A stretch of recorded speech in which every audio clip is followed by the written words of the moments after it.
This is the Camille nerf that I think is like pretty much just a slap on the wrist. I think that her design is too difficult to balance at the top level of play. So, based on how she does in competitive play on this next patch, I think that she might get toned down again, actually. Uh, with them probably targeting her hook shot again. So, what they're opting for right now is to make her health per level go down and her passive shield duration will be down, but the effectiveness of the shield didn't really get hit. And they're just taking like a little bit of stun duration off the ult. So she's pretty much going to be the same champion. And then I expect them to do some more nerfs to her ultimate maybe. And maybe the hook shot. I think other than that, she's in a good spot though. Damage wise, she doesn't do like ridiculous amounts of damage. Just nothing that you wouldn't expect. Especially if she's going to invest her combo into someone. Now, if we're talking about marksman here, this Draven change, this might have been sort of needed to bring Draven into competitive viability, but I honestly don't think he was that bad the way he was. This is going to be probably a slight buff for his early and mid game, and it'd be close to being the same at certain points in the game, but then maybe when you're on full items, then this will be even better because they've switched the ratio from total attack damage to bonus attack damage. If you ignore completely the blood rush changes also, I think that this is a good buff anyway. He might be a bit too strong, so if anything, I think that they'll hit the base damage on his Q, and they'll keep the scaling pretty much intact. I think that they want his scaling to be something like that, which is totally fine. These numbers are reasonable. So maybe if in a few patches he's too strong, you'll see them hit the base damage numbers most likely, and maybe reverting some of the mana costs buffs. I think 30 mana at max rank would be reasonable for his blood rush. You don't really want to go too much lower than that, because you run the risk of becoming like a manaless champion, like old Kog'Maw for instance. He can always cast his W for free. That presents a huge balance problem. Specifically when you have attack speed steroids already, that's just a lot to deal with. Callista Wren is getting like a slight quality of life buff.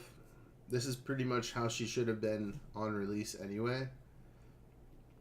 So they're making it the mana refund. You only have to last hit one minion or one enemy, whatever you want to call it, in order to get some mana back.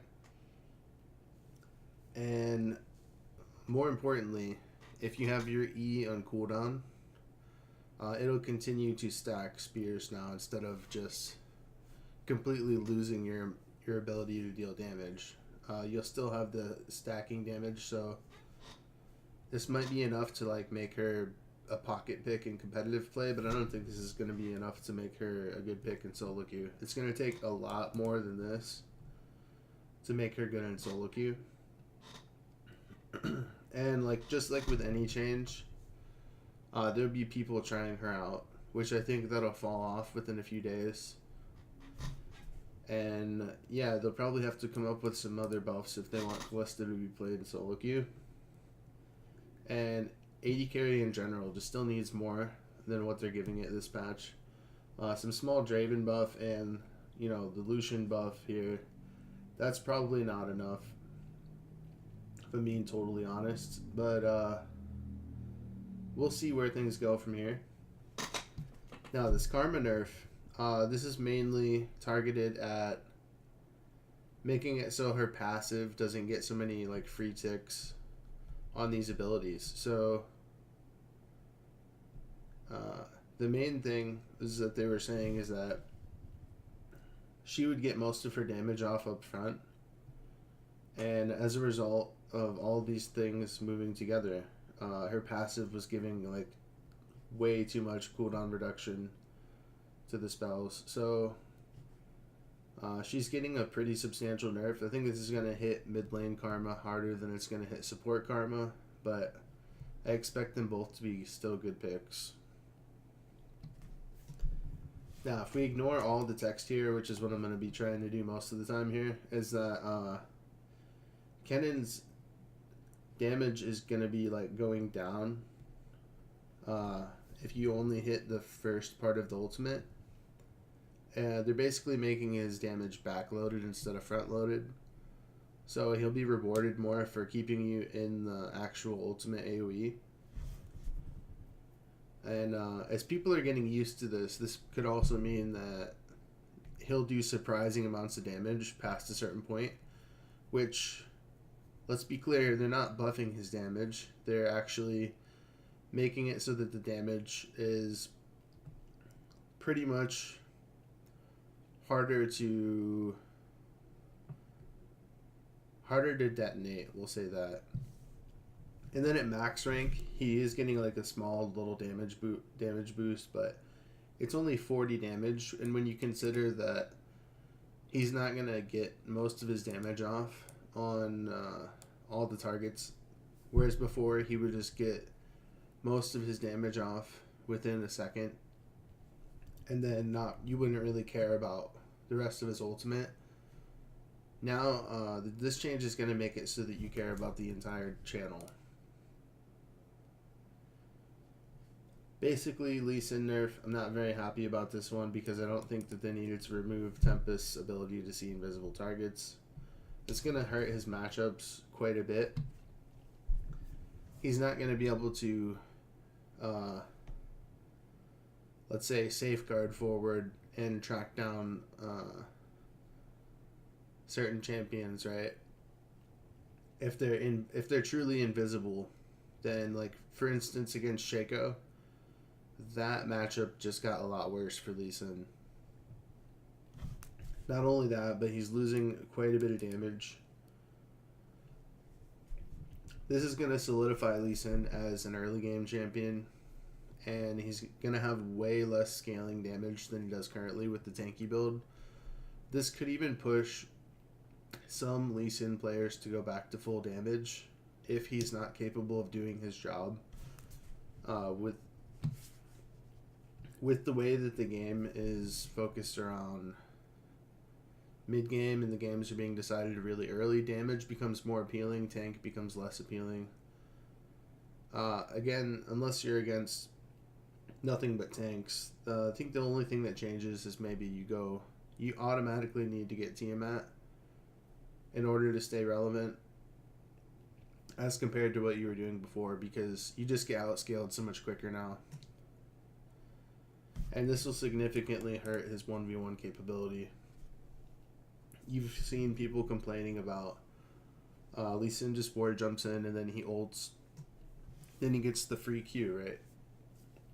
Really easy combo. Even if you're not good at Lee Sin, that's a pretty easy combo to pull off. Which I think was a frustration of a lot of people, including myself. But I think that the nerf on his ultimate is fine. I would have liked to see them keep the invisible targets reveal, but, you know, it is what it is. I'll adapt, and I'll probably be going Ravenous Hydra instead of Titanic now, and finishing that earlier on in the game. But yeah, I still think his build would pretty much be the same. You'll still want Black Cleaver and Dead Man's Blade, that kind of thing, but you may go a little bit tankier now, or depending on your playstyle, you may decide to go full damage as a result of the damage nerfs, just to get him back to like a comfortable playstyle.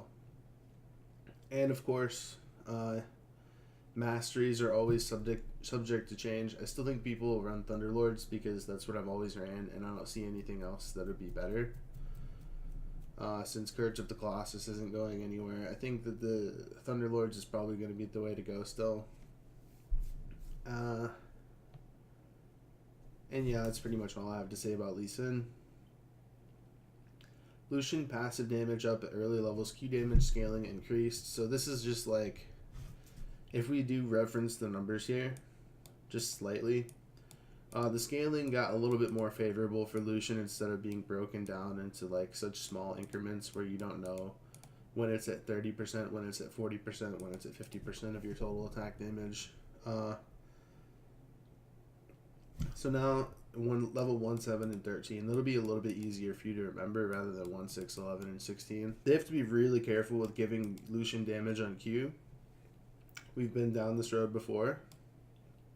And since you max Q first, you're going to have an extra 20 damage, like level 7 through 10 on your Q, which doesn't sound like a lot, but when you take into account across a team fight the Knife's Edge balancing for some of the AoE champions, if you put Lucian into a lineup with a Galio, let's say, then it just gives him the ability to go off.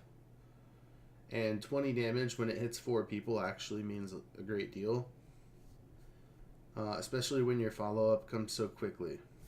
So, I think that it's pretty dangerous for them to buff Lucian, but he did need a little bit of compensation with Fervor being so much more auto-attack based.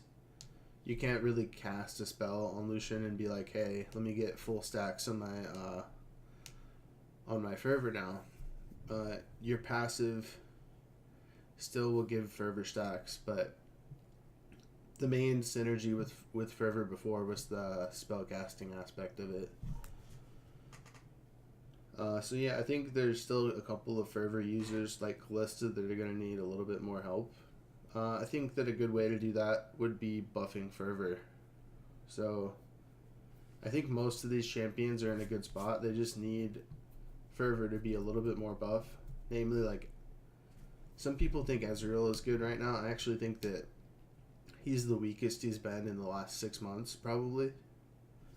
Which is not to say that he's weak by any measure, but he was one of the abusers of Fervor. So if you think that he's good now, then you probably just didn't have a good gauge on how good he was before. That's what I would say. And with that in mind, this champion is just stupid.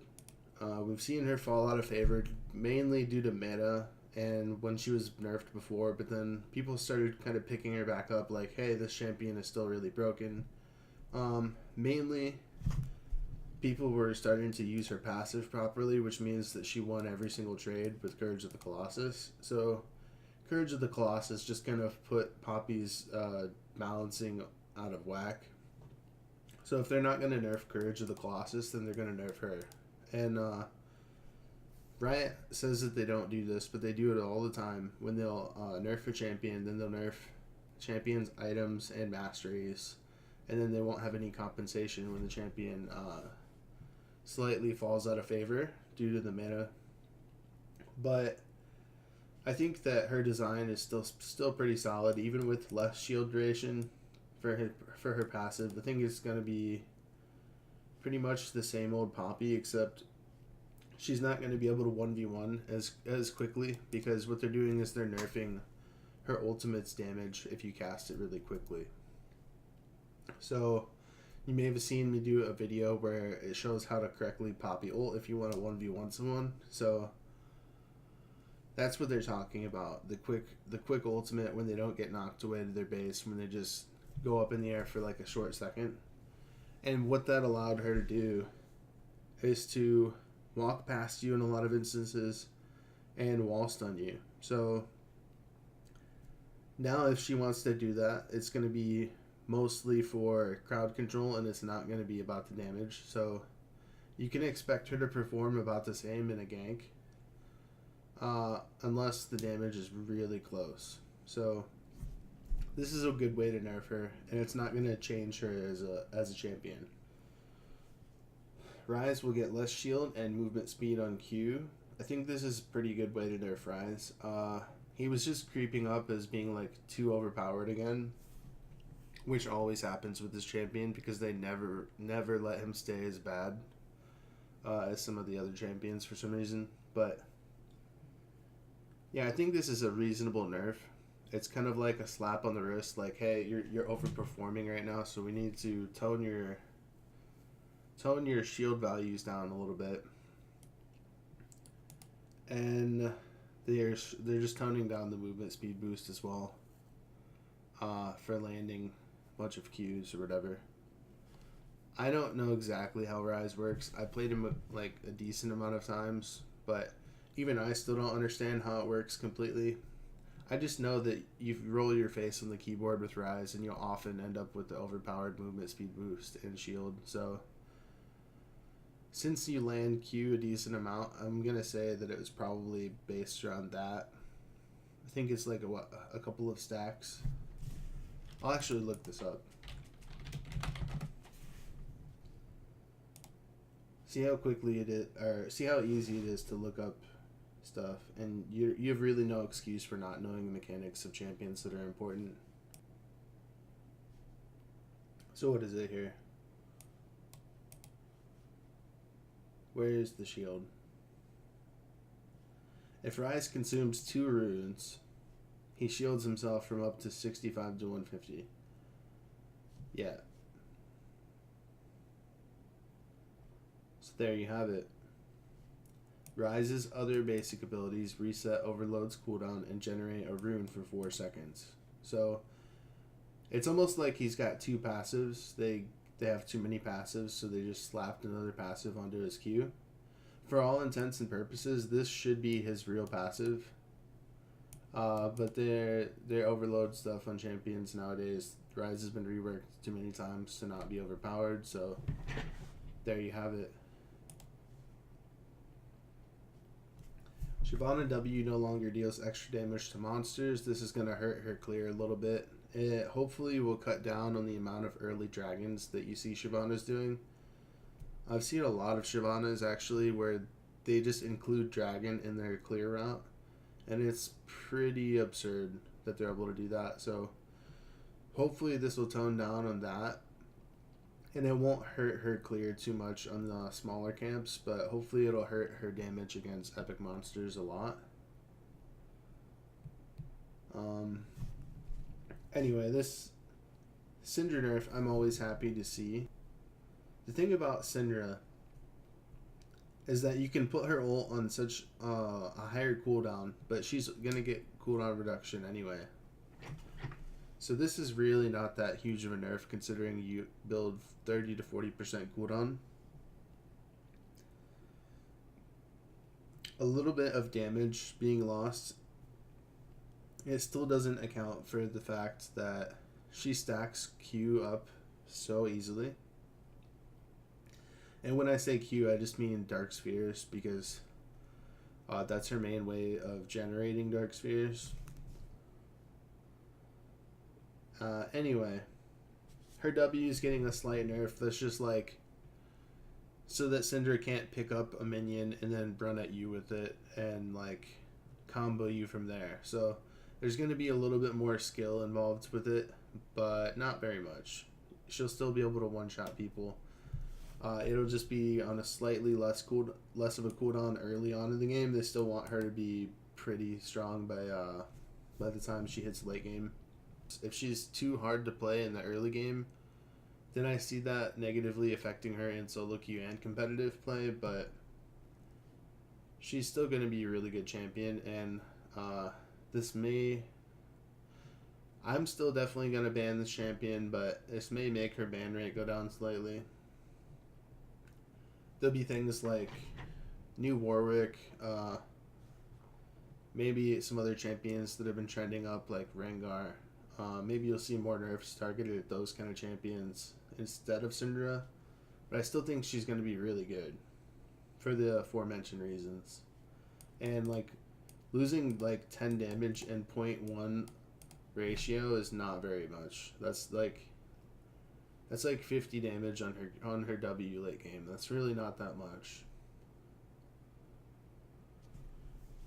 Q sustain up, mana regeneration per level up. So this is just kind of like a Talon, small buff. He's not very good anymore. I don't like his rework.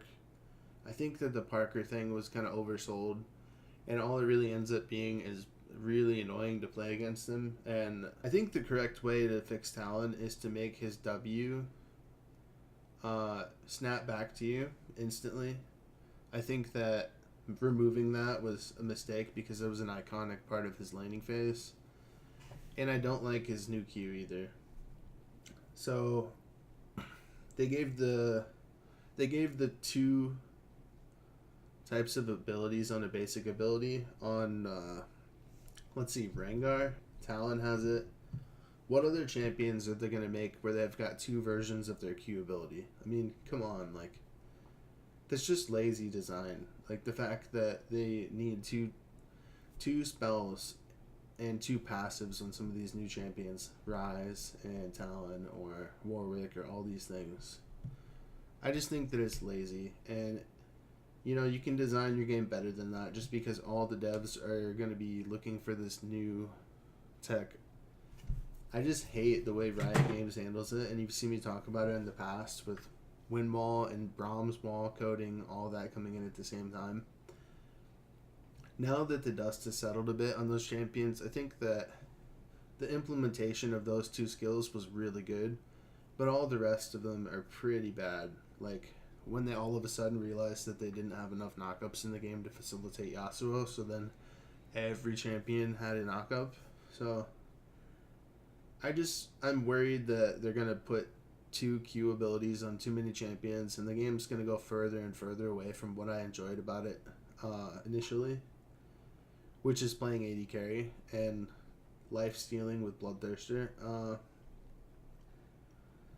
So unless they come up with a fix for AD carries better than, you know, a couple of small changes here and there, I think the AD carries are going to continue to be in a bad spot. And nerfing some of the top performers is just going to make it so that the balance is just shuffled up a little bit again. But you'll find consistently AD carries will come out near the bottom. And just quickly here, we'll talk about Elementalist Lux. They're making it so it's a little bit less OP. Pretty much couldn't see any of the visuals. I would argue that some of the colors are just not easy to play against. So it just seems weird that they would make like an invoker like champion for like a skin, and it doesn't have any gameplay value. There's like nothing. It adds nothing to the gameplay. It just makes it harder to play against. So when they said that they wouldn't sell power, regardless of what Riot's stance might have been in the past, even if they said back then that they wouldn't sell power, they definitely are now. And I still think that they pretty much were before, but they were just quieter about it. And since the tech is getting better and better, they're just able to overload skins now. And they seem to be toying around with the pricing a lot too.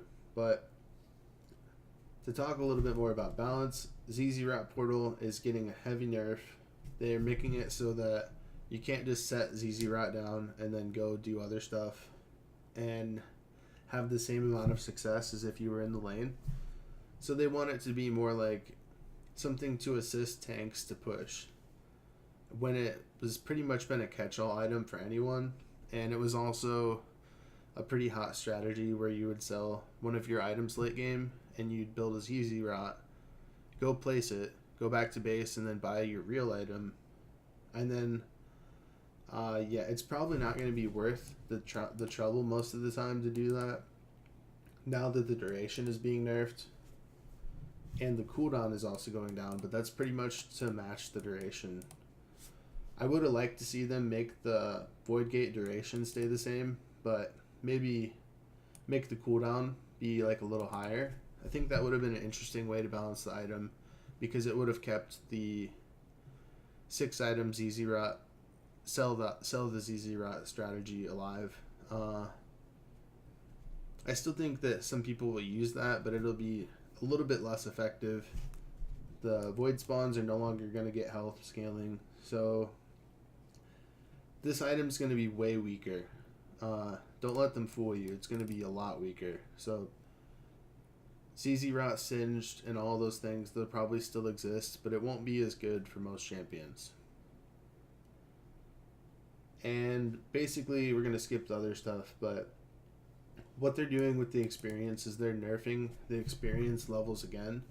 So if you remember last patch, they targeted the Krugs specifically. So apparently that nerf is still going to exist for the first clear, but they're making it so that every camp has an additional 25% less experience on the first clear. So effectively what this does is it makes it so you have to clear six jungle camps to get level 6 instead of 5. Junglers were just dictating way too much of the early game, and if by extension of having a good early game, they have an even stronger mid game when the experience really starts to amp up. So what they're hoping is that by nerfing the early experience, it's going to carry over into the middle parts of the game, which I think that it will. Jungle in particular is very knife's edge on balancing. So if they're too strong, you take away too much experience, then they're too weak. So they're just trying to make it so that they had somewhere to fall back to. And hopefully this will be the spot that they fell back to, and we won't have to deal with it anymore.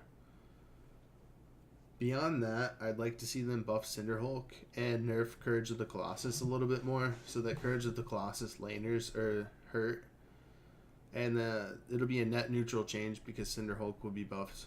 And then, like, you get into a whole nother discussion about whether or not it's worth it to take Cinderhulk in lane again. But I think that Cinderhulk is currently too weak to be a viable item on most champions. I think it's really annoying for them to balance, so they're kind of keeping it underpowered because of its synergy with certain champions, like being too strong, and them not having a good handle on where the balance should go. So because the meta is always evolving, they're going to focus on changing the champions to get played the most.